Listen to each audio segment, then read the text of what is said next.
एक किसान की मजेदार कहानी। गांव के एक किसान का नाम था रघु। रघु अपनी मेहनत और खुशमिजाज स्वभाव के लिए पूरे गांव में मशहूर था। एक दिन रघु ने सोचा कि वह अपनी फसल को और बेहतर बनाने के लिए कुछ नया करेगा।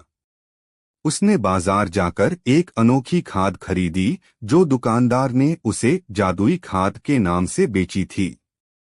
रघु ने वह जादुई खाद अपनी पूरी खेत में डाल दी और बड़े उत्साह के साथ अगले दिन फसल देखने गया।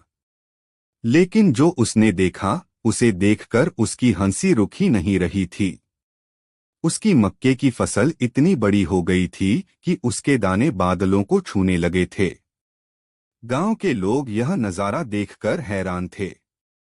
फसल काटने की बारी आई तो रघु ने अपने दोस्तों को बुलाया।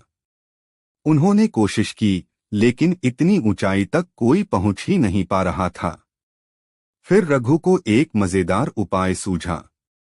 उसने गांव के सभी ऊंचे पेड़ों को जोड़कर एक लंबी सीढ़ी बनाई।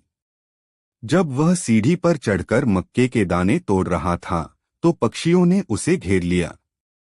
पक्षी भी इतने बड़े मक्के देखकर चकित थे।